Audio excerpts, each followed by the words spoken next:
Seguimos então ao vivo, agora 8 horas e 58 minutos. Vamos, com os mesmos assuntos, ouvir um outro ponto de vista, desta vez com Ricardo Baronovski. Tudo bem, Ricardo? Bom dia. Bom dia, Elisa. Bom dia a todos. Seu cenário já mostra que hoje em São Paulo o tempo está nublado e até um pouquinho escuro, hein? Essa é a cara da quinta-feira, que não deve passar dos 20 graus aqui em São Paulo. Mas vamos falar de outras temperaturas, a temperatura política. O nosso primeiro tema é a movimentação dos partidos para as eleições do ano que vem. E ontem foi um dia bem importante, né? Você acompanhou com a gente aqui na CNN essa imagem aí, por exemplo. Sérgio Moro, o ex-ministro da Justiça e ex-juiz da Lava Jato, oficializou a entrada na política e filiou-se ao partido Podemos. Um outro cenário é a do ex-ministro e ex-governador do Ceará, Ciro Gomes, que disse à CNN que retomou a candidatura pelo PDT mais fortalecido do que nunca. E, por fim, o presidente Jair Bolsonaro filiou-se ao partido PL. E agora mais um acréscimo aqui para vocês a respeito desse cenário eleitoral do ano que vem. Uma pesquisa eleitoral da Genial Quaest mostrou que o ex-presidente Lula aparece em primeiro lugar em todos os cenários no primeiro turno, enquanto Bolsonaro, Moro e Ciro ficariam na segunda, terceira e quarta colocações, respectivamente. Ricardo, quero ouvir a sua opinião a respeito de toda essa movimentação no cenário político brasileiro e quanto os candidatos Bolsonaro, Moro e Ciro Gomes podem pegar o eleitorado do outro. Leio do GC aqui, partidos se movimentam, sendo que é uma eleição majoritária, a gente deveria ter, como constitucionalista, eu revisito aquela crítica, candidatos se movimentam. Elisa, quando a gente vai votar numa eleição, a gente não vota no partido A, no partido B, só que as manchetes dão muito enfoque a isso. Moro se filia ao Podemos, Bolsonaro tem reunião com Valdemar Costa Neto, Ciro Gomes se alinha ao seu partido. Na verdade, o nosso sistema, como diria Orleans e Bragança, é uma ditadura partidária, né?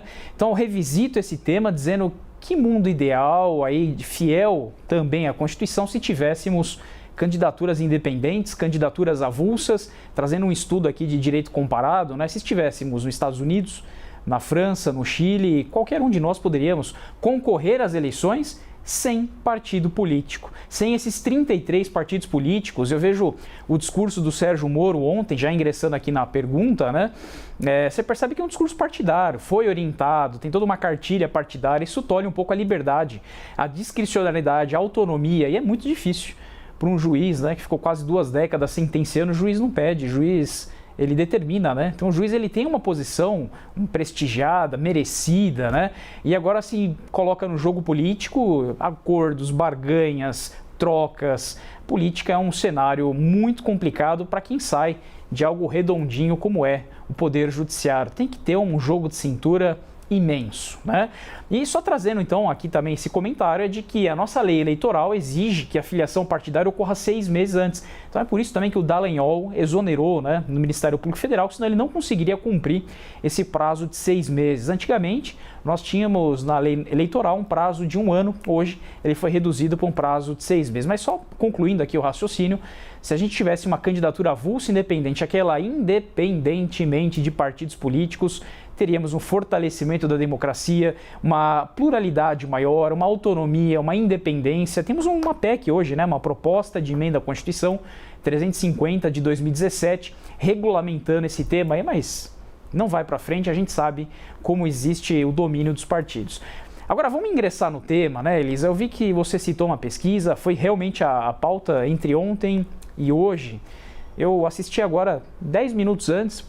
Convido aí para o pessoal assistir uma excelente matéria, excelentes comentários que vocês fizeram de um pai com um filho, né, que foi assistir um jogo e foi covardemente lá humilhado, recebeu a camisa do Palmeiras lá e viram uma cor diferente no menino e entraram naquela paixão futebolística e quase que esse pai e esse filho lá tem um triste final. Religião, às vezes, a gente se depara também com alguns desses temas, né? E a gente vê, às vezes, o pior do ser humano, né? Ataques, desrespeitos ao proselitismo religioso. Só que isso vem ocorrendo na política, quando não deveria ocorrer, né? O sujeito está de gravata vermelha, está alinhado a um partido. O sujeito usou a camisa do Brasil, está alinhado a outro. A gente está num discurso destrutivo, Nada de proposições, a intenção é destruir o outro e não construir nada para o país. Aí você chega no mercado, tá tudo caro, ninguém se respeita, famílias brigam entre si. Já já teremos as festas de fim de ano, mais brigas virão aí pelas famílias. Estamos com um polo ideológico tão forte, tão concentrado, que o país não consegue ir para frente. Só olha para os lados e para trás. A intenção é sempre destruir o outro, mas nunca trazer nada construtivo. Não é respeitar a Constituição, o bem público, o interesse público, mas saber dos meus interesses e menosprezar o outro. Aí entro então nesse tema da pesquisa para a gente finalizar. Eu não consigo deixar de me recordar também que em 2018, 2020, não só no Brasil, mas também em outros países, por exemplo, Estados Unidos, os institutos de pesquisa erraram. E aí também trago uma reflexão. Será que não deveríamos ter uma regulamentação das pesquisas eleitorais para também trazer mais publicidade? São essas reflexões sobre esse primeiro tema. Próximo tema que eu lhes trago aqui, para na sequência ouvir a sua opinião, Ricardo, é a respeito da PEC dos precatórios. Você acompanhou aqui com a gente que a PEC passou por 2 turnos entre os deputados, foi aprovada, só que o jogo não termina aí, não é? Até porque ela tem que chegar agora até os senadores, também passar por 2 turnos para ver o que acontece. E por lá o caminho não deve ser fácil, viu? E a votação pode ocorrer só em dezembro. O senador Fernando Bezerra vai ser o relator da PEC dos precatórios no Senado.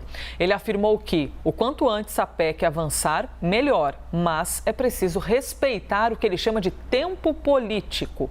Vamos ouvi-lo. De fato, quanto antes, melhor. Essa é a expectativa do governo, mas nós temos que respeitar o tempo político aqui no Senado Federal.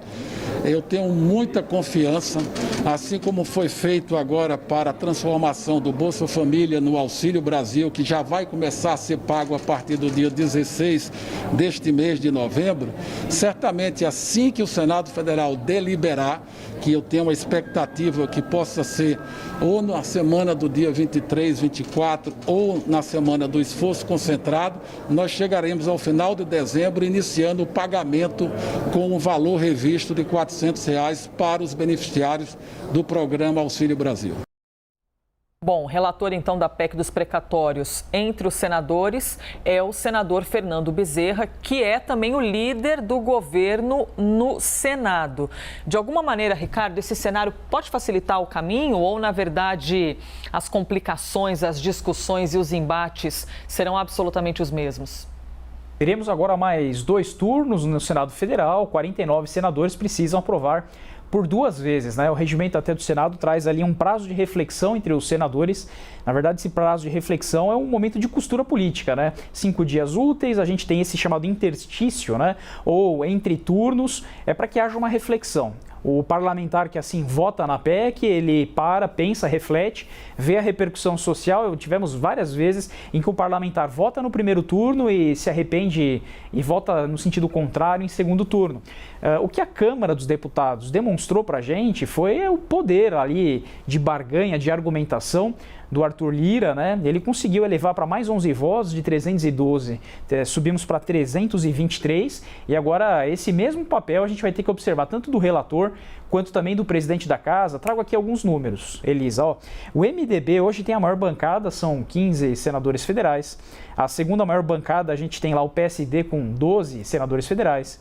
E temos uma terceira maior bancada, Podemos, com 9. O que significa isso? Quando eu somo esses 3 partidos, tão somente 3 partidos, a gente chega no número de 36, ou seja, quase metade da casa está na mão desses 3 partidos. Saibam como esses 3 partidos caminhará, que nós teremos o resultado dessa PEC. Então veja aí que o desafio então do Fernando Bezerra nesses dias 23 e 24 será, primeiro, trabalhar nesses 3 partidos para que alcance esse quórum e depois, principalmente, trabalhar no interstício nesses 5 dias para conseguir manter a eleição em segundo turno. Já aconteceu, Elisa, a gente tem aprovação em 3 turnos e no último turno a PEC deixa de ser aprovada. Então são as cenas que veremos até o fim do mês.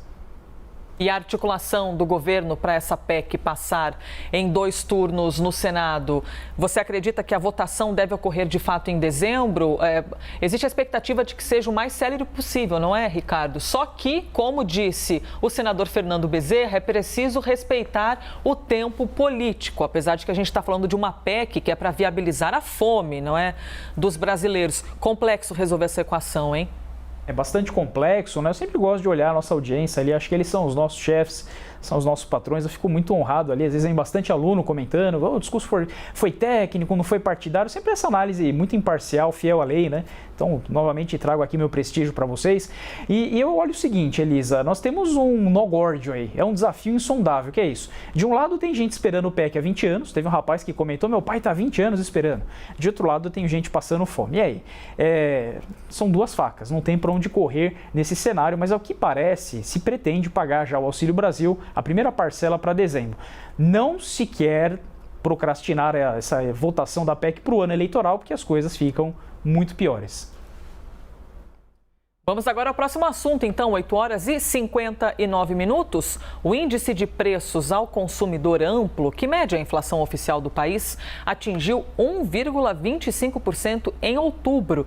Esse resultado é o maior para o período desde o ano de 2002. E a alta, o responsável, é esse aí que está aparecendo aí na sua tela, viu? Bom, o combustível exatamente você não está vendo, ao menos os frentistas e os motoristas angustiados com o preço, sim, mas foi puxado pelos combustíveis. Ricardo, quando a gente fala de economia, fala de inflação, a gente está falando de um movimento absolutamente natural do mercado, principalmente no momento de pandemia, ou o governo poderia ter sido melhor, trabalhar melhor para evitar esse desenrolar? Conhecimento histórico ajuda a gente a compreender alguns fatos e prever o futuro, né? Então, se a gente resgatar, Elisa, após gripe espanhola, tivemos o mesmo cenário.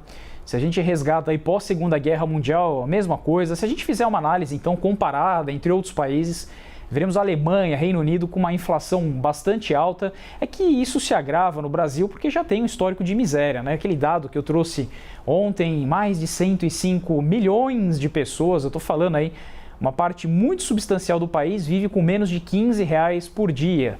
Então, uma coisa é ter inflação na Alemanha, no Reino Unido, onde as pessoas têm estrutura para suportar um pouco mais o preço. Outra coisa é ocorrer no Brasil e nos países em que naturalmente já se tem tanta vicissitude aí para viver. Basta ir no mercado, você vai ver o desafio que é, né? Cada vez a gente vai comprando menos, de menos qualidade, isso reflete na alimentação, isso reflete na vida de todas as famílias. Mas fazendo um complemento aqui, eu ouvi o Dr. Tiago Anastácio falando, né? Aumento da gasolina, embora são dois aí profissionais do direito, né? Nós somos da economia, mas quando a gente fala de inflação, Elisa, não é um aumento de um produto, aumentou a gasolina, então aqui temos uma inflação, não é isso.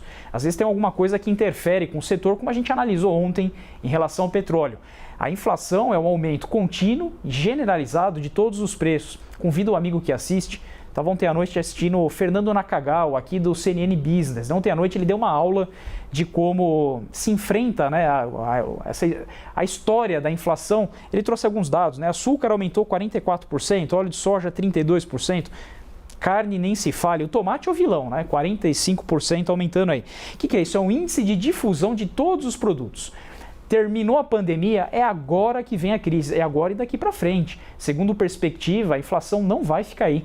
Hoje ela vai passar na casa de 2 dígitos. Tem uma pesquisa até do Banco Americano que fala que ela chega a 10,1%. Aí você vê como é complexo um tema. Você vai relegar uma pessoa a cuidar disso, claro que ele tem um papel de destaque, protagonista. Mas esse discurso de personalizar, a culpa é esse, a culpa é o outro. Pessoal, fatos. Processo não tem capa. Quando eu julgo um fato, eu olho a história, olho objetivamente. E pare de personalizar o discurso, que isso apenas nos cega. 9 horas e 2 minutos. Ricardo Baronovski, obrigada, viu, por mais um dia com a gente aqui na CNN Brasil. Bom dia. Excelente quinta a todos.